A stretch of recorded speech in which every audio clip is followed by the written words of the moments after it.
자, 오늘은 복음의 핵심 보혈 이런 제목으로 말씀을 선포하겠습니다. 사순절 기간 동안 복음의 핵심이 되는 그 십자가 사건을 중심으로 해서 설교를 지금 이어가고 있습니다. 지난주에는 예언대로 성취된 십자가 사건에 대한 말씀을 선포했는데, 오늘은 십자가 사건의 핵심이고 복음의 핵심이 되는 보혈에 관해서 오늘 말씀을 선포하도록 하겠습니다. 아담과 하와가 하나님께서 따먹으면 안 된다, 이렇게 금기한 과일이 있지요. 선악을 알게 하는 나무 실과지요. 근데 하나님의 말씀에 불순종해서 그 실과를 따먹었어요. 그 순간 인간은 그 죄로 오염됐고 하나님과 교제가 단절됐어요. 하나님께서는 단절된 인간관계를 회복시키기 위해서 여인의 후손을 통해서 메시아를 보내주시겠다고 창세기 3장 15절에서 약속을 주셨어요. 그리고 4000년 후에 유대 땅 베들레헴에 마리아를 통해서 예수 그리스도를 이 땅에 보내주셨죠. 예수님께서 이 땅에 태어나서 30년간은 육신의 부모인 요셉과 마리아와 더불어서 가정에서 행복하게 사셨어요. 그 30년이 될 때 오직 천국 복음을 위해서 하나님의 부르심을 받은 대로 헌신해야 되겠다, 이렇게 작정을 하고 집을 나와서 3년 동안의 공생애를 통해서 천국 복음을 열심히 전하시다가 33세에 십자가에서 우리 죄를 대속하기 위해서 피 흘려 돌아가셨어요. 예수님의 3년 사역은 제자를 부르셔서 12제자를 부르셔서 양육을 하는 일부터 시작됐죠. 왜냐하면 예수님은 이 땅에 오래 계시지 않을 것을 이미 아시고 오셨기 때문에 제자들을 양육해서 그들에게 복음을 가르치지 않으면 이 복음이 영원히 지속될 수 없다는 것을 아셨기 때문에 12제자를 양육해서 이제 그들을 통하여 복음 사역을 이어가게 했습니다. 자, 예수님께서 마태복음 27장 51절에 보면 십자가 위에서 숨을 거두시는 순간 성소와 지성소 사이를 가로막고 있는 휘장이 위에서부터 아래로 갈라졌다 그랬어요. 갈라진 이후에 모든 백성들이 하나님 앞에 담대하게 나아갈 수 있는 이런 길이 열렸다고 하는 것을 가르쳐 주고 있어요. 사도 바울은 에베소 2장 13절 14절을 통해서 이때의 사건을 이렇게 기록하고 있어요. 이제는 전에 멀리 있던 너희가 그리스도 안에서 그리스도의 피로 가까워졌느니라. 그는 우리의 화평이신지라. 둘로 하나를 만드사 원수된 것 곧 중간에 막힌 담을 자기 육체로 허시고, 이렇게 설명했어요. 자, 고린도전서 6장 20절이나 7장 23절에서 예수께서 십자가에서 우리의 죄값을 위해서 피 흘려 돌아가시고 우리를 하나님의 자녀로 삼으셨는데, 예수님께서 십자가에서 피 흘리신 그런 것에 대해서 베드로 사도는 1장 18절 19절에서 보배로운 피, 이렇게 표현했어요. 예수 피가 왜 그렇게 보배로우냐? 베드로 사도가 예수 피가 아니었으면 구원을 받을 수 없고 예수 피 때문에 천국을 보장받고 살기 때문에 그 피를 보배로운 피, 이렇게 설명했던 것을 볼 수가 있어요. 레위기 17장 11절에 보면 육체의 생명은 피에 있음이라, 이렇게 말씀을 하고 있는데, 우리 몸이 살아있다는 증거는 내 몸속에 있는 피가 돌고 있다는 거예요. 우리 몸속에 피가 멈추는 순간에 우리는 죽어요. 피는 생명이에요. 그렇기 때문에 피는 너무너무 귀중하지요. 자, 우리 몸속에 피가 흐르는 것은 정맥과 동맥, 미세혈관을 통해서 이제 피가 흐르게 되는데, 학자들은 우리 몸속에 있는 혈관을 모두 이으면 10만 킬로미터 된대요. 이 길이가 얼마냐면 지구를 2바퀴 반 돌 만큼.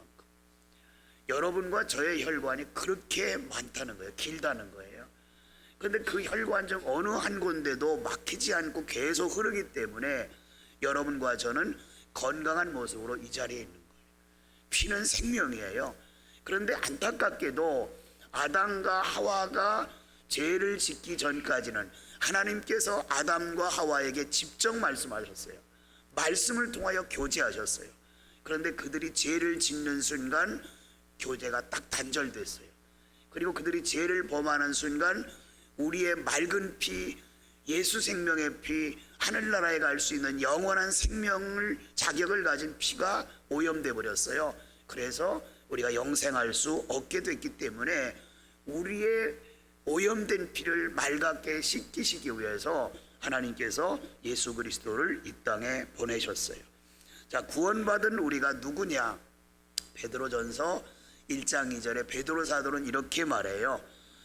예수 그리스도의 피뿌림을 얻기 위하여 택하심을 받은 자. 자, 여러분과 제가 누구라고요?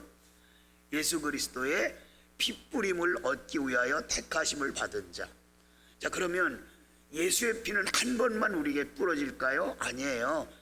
예수의 피가 첫 번째 뿌려지는 순간에 우리의 죄가 용서받았고요, 계속 순간순간 예수 보혈의 능력이 우리에게 뿌려짐으로 우리의 장애물이 물러가고 우리의 질병이 치유되고 우리 모든 문제들이 예수 피로 말미암아 해결된다는 것을 여러분 꼭 믿으시기 바라요.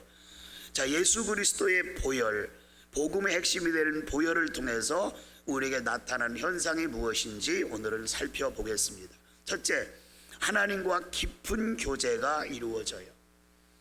아담이 범죄하기 전까지 하나님께서는 아담과 하와에게 직접 말씀하셨다고 했죠. 범죄하는 순간에 이것이 딱 단절된 거예요. 그 죄 때문에 하나님과 직접 소통할 수가 없어요. 죄가 하나님과 우리 인간 사이를 완전히 갈라놓아 버렸어요.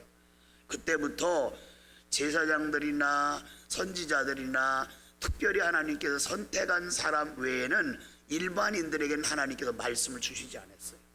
말씀을 주실 때도 제사장을 통하여 선지자를 통하여 말씀을 주셨고 그들이 받아서 일반 백성들에게 전한 거죠. 교제가 단절되었기 때문에. 그런데 우리가 예수 그리스도의 구속에 의해서 구원받은 이후부터 하나님께 교제의 길이 트였어요. 그래서 우리는 우리 입으로 하나님을 부를 수도 있고 하나님을 향하여 기도할 수도 있는 이런 특권이 우리에게 주어졌어요. 이런 교제가 우리에게 주어졌다는 것이 너무나 큰 은혜지요. 그럼 하나님과 교제는 어떻게 이루어질까요? 기도를 통하여 이루어질 수 있어요. 그 다음에 찬양을 통하여 이루어질 수 있어요. 그 다음에 기록된 하나님의 말씀이 오늘 이 시간처럼 선포되는 순간 여러분이 성령을 통하여 감동을 받고 감화를 받는 거 전부 다 하나님과 소통이 되는 거잖아요. 이렇게 우리와 소통되고 교제를 이루을 수 있다는 것을 알 수가 있어요. 자, 오늘 사도 요한은 여러분과 저를 이렇게 말해요. 빛의 자녀라고. 누가 빛이세요? 하나님이 빛이세요. 그리고 여러분과 저를 하나님의 자녀 삼았기 때문에 우리는 하나님의 빛이에요. 본문 5절 보세요. 하나님은 빛이시라. 자, 우리가 구원받는 순간 빛이신 하나님의 자녀가 됐어요. 그래서 에베소서 5장 8절에 보면 구원받은 우리들에게 너희가 전에는 어둠이더니 이제는 세상의 빛이라. 그러므로 우리가 살 방향을 제시해요. 너는 빛의 자녀들처럼 행하라. 우린 빛의 자녀니까 빛의 자녀들처럼 행해야 돼요. 세상에 나가서 우리가 사는 그 모습이 빛되게 살아야 돼요. 구별되게 살아야 돼요. 누가 봐도 크리스찬답게 살아야 돼요. 누가 예수 믿는지 안 믿는지 섞어놓으면 모르면 안 돼요. 섞어놔도 우리는 분명히 보여야 돼요. 아, 저 사람은 그리스도인, 저 사람은 빛이 되네, 덕이 되네, 이래야 돼요. 자, 우리가 빛이 될 수 있는 유일한 방법은 행실을 통하여 드러나요. 행실을 통해서. 여러분과 제가 선하고 아름다운 일을 하면 세상 사람들을 인정해요. 하나님의 자녀라, 믿음의 생활하기 다르네. 이렇게 우리는 빛의 자녀답게 살아야 돼요. 자, 우리가 빛의 자녀답게 살면 하나님과 사귐이 있게 돼요. 하나님과 사귐이 있다는 말은 하나님과 내가 교제할 수 있다는 말이죠. 그런데 하나님과 사귀기 위해서는 전제 조건이 6절에 제시되어 있어요. 6절 말씀 보세요. 만일 우리가 하나님과 사귐이 있다 하고 말만 하고 어둠, 즉 죄 가운데 행하면 진리대로 행하지 않는 것이라고 지적해요. 하나님과 사귀길 원해요? 그러면 우리가 죄 가운데 있으면 안 된다는 거예요. 죄를 벗어나야 된다는 거죠. 우리가 죄를 안 짓고는 살 수 없어요. 왜? 구원받은 우리라 할지라도 여전히 연약해요. 여전히 연약해요. 허점이 있어요. 다 약점이 있어요. 우리 딸이 옛날에 한 말이 생각나네요.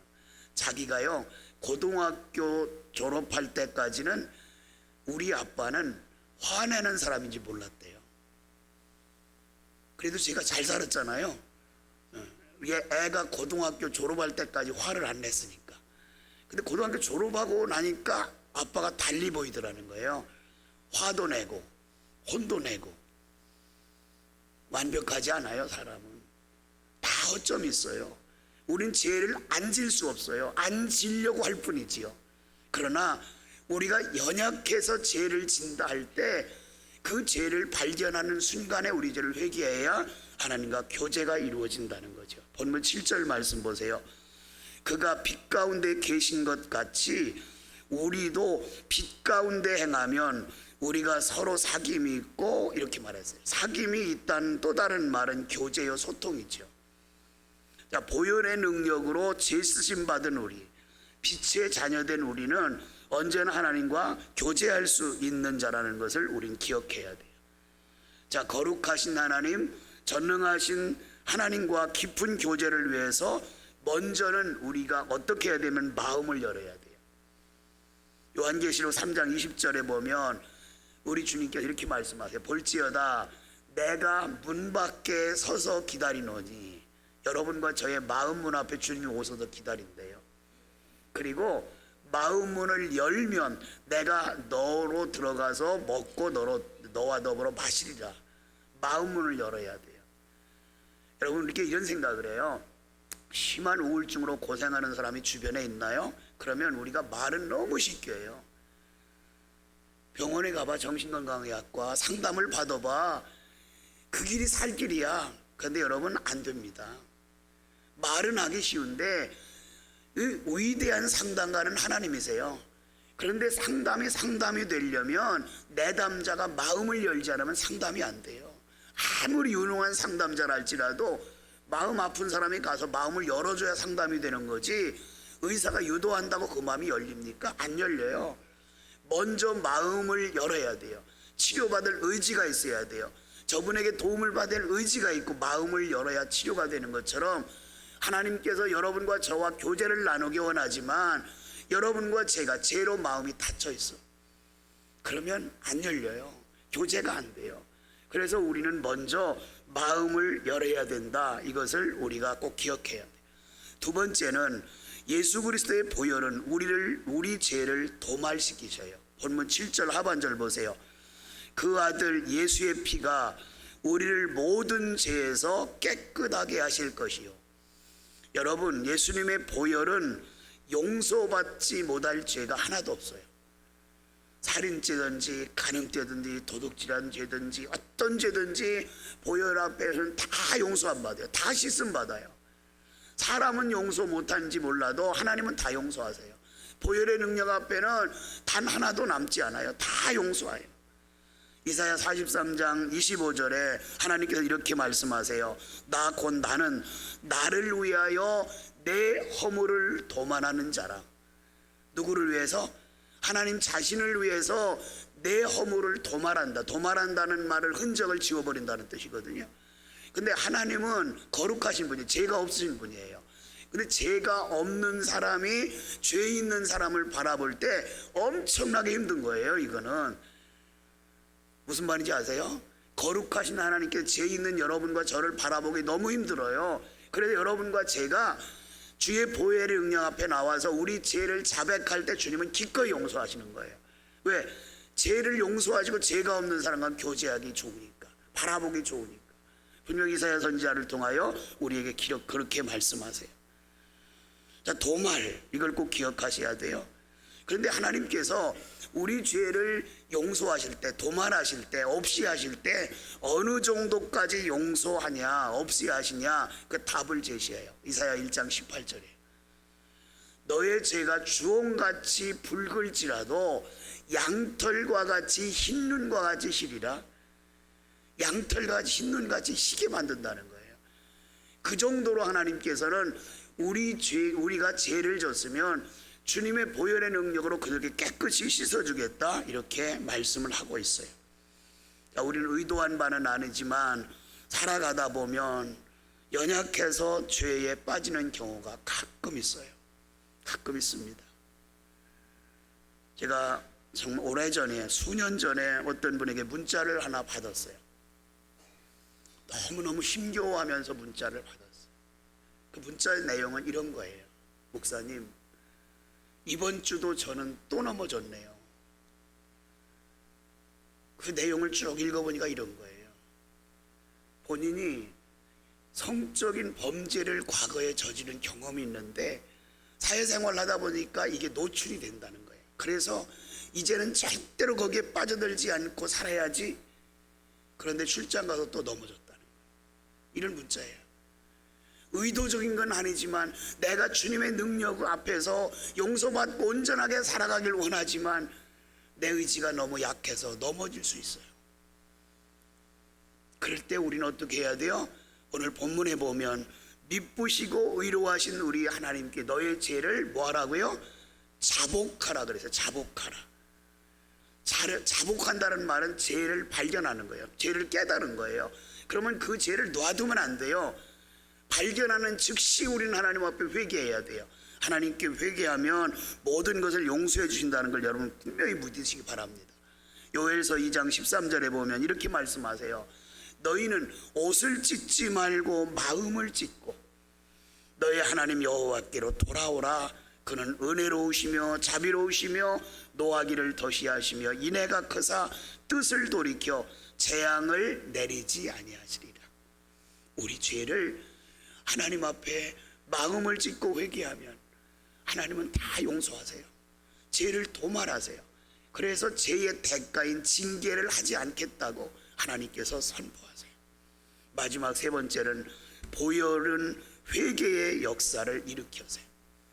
주의 보혈로 죄 씻음 받는 것이 맞아요. 분명합니다. 근데 주의 보혈 능력 앞에서 죄가 발견됨으로 회개의 역사가 일어나요. 19절 다시 한번 보세요. 만일 우리가 죄를 자백하면 그는 미쁘시고 의로우사 우리 죄를 사하시며 우리를 모든 불의에서 깨끗하게 하실 것이요. 자, 여기 자백이라는 말은 보혈의 능력 앞에서 죄를 발견한 사람이 스스로 하나님 앞에 회개하는 것을 말한다 그랬죠. 자, 우리가 자녀고 거듭났다 할지라도 연약성은 여전히 가지고 있어요. 의도적으로 죄를 짓지는 않지만 연약하기 때문에 넘어질 수 있어요. 그러나 보혈의 은혜를 체험한 사람은 어떤 순간순간 넘어져도 깨달아요. 아, 내가 또 졌구나. 내가 또 죄 가운데 머무르고 있구나. 이렇게 깨달아지는 거예요. 자, 어느 교회에서 남전도에서 회원들이 열심히 이제 교제를 하면서 그 믿음대로 사는 것에 재미를 느꼈어요. 그래서 본인들끼리 이렇게 약속했대요. 우리 믿음으로 사는 남자들, 자원하는 사람끼리 그렇게 그룹을 하나 결성해가지고 우리 매주 한 번씩 교회에서 모여서 한 주간 동안 어떻게 믿음으로 살아왔는지, 믿음을 지켜왔는지 이것을 토로하면서 우리 신앙을 좀 키워나가자. 그리고 약자로 이제 단체 이름을 썼어요. 믿음으로 사는 사람들, 믿사남. 몇 주일 동안 모임이 너무 잘 되더래요. 그 회원 가입한 사람 중에서 빠지는 사람이 별로 없대요. 근데 한 2달쯤 됐는데 이제 회원이 참석하는 회원 수가 점점 줄더랍니다. 그래서 임원들이 의견을 취합했어요. 왜 이러지? 우리가 처음에 모일 땐 이러지 않았잖아. 왜 시간이 지나면서 이러지? 그래서 회원들의 의견을 들은 거예요. 왜 그렇게 잘 모임에 참석을 못하냐 그랬더니 사회생활을 하면서 믿음을 지키며 산다는 것이 너무 어렵더라는 거예요. 그래서 믿음을 못 지키면 양심이 꺼리낌이 돼가지고 그 모임에 참석을 못했대요. 그러면 대책을 서야 될 거 아니냐. 그래서 밑사람이라고 짓지 말고 이제는 회개한 남자들의 모임, 그래도 회사남 이렇게 바꿨대요. 아, 그랬더니요 출근해서 돌아오면 회개할 것이 얼마나 많은지 그 모이는 날짜를 기다려가지고 모였대요. 그러니까 그 모임이 활성화되더라는 거예요. 믿음으로 살기는 어려워요. 그런데 회개할 게 너무 많은 거예요. 우리 삶 속에 그렇잖아요. 여러분과 저도 기도하면서 처음에 회개하다 보면 얼마나 많은 것이 회개할 거리가 생겨요. 그렇게 우리가 바르게 살지 못했다는 거죠. 또 넘어졌다는 거죠. 실수했다는 거죠. 부족감이 노출되어 있다는 거죠. 사랑하는 여러분, 믿음이 있어야 회개가 있는 것은 사실이지만 분명하지만 믿음은 회개부터 시작돼야 바른 믿음이에요. 중요합니다. 믿음이 있어야 뭐가 돼요? 회개가 돼요. 그런데 온전한 믿음은 회개부터 시작돼야 온전한 믿음이 되는 거예요. 회개가 없이는 믿음이 서지 않아요. 목사라 그래서 야 목사님은 좋겠네 죄 안 짓고. 여러분이 저를 어떻게 알아요? 죄를 안 졌는데 어떻게 아냐고요? 안 보일 뿐이지 여러분보다 제가 더 많이 졌을지 몰라요. 어찌 생각하면 제가 더 많이 판단할 줄도 몰라요.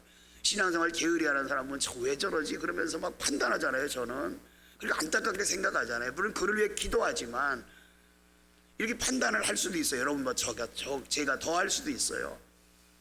남의 걸 도둑질하는 것만 죄가 아니에요. 남을 비판하고 판단하고 긍휼히 여기지 않고 기도하지 않고 이게 모든 것이 다 죄잖아요. 이런 죄를 하나님 앞에 회개해야 되는 거죠.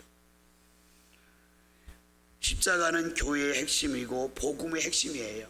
그런데 복음의 핵심 속에 또 하나가 있다면 그것이 보혈이에요. 오늘 세 가지 말씀을 드렸어요. 보혈을 통해 하나님과 깊은 교제가 이루어진다. 보혈의 능력을 통해 우리 죄가 도말 없어진다. 보혈을 통해서 우리 죄가 발견돼서 회개하게 된다. 여러분은 복음의 능력, 보혈의 능력을 의지하고 보혈의 능력 붙잡고 승리하며 살기를 주님의 이름으로 축원합니다.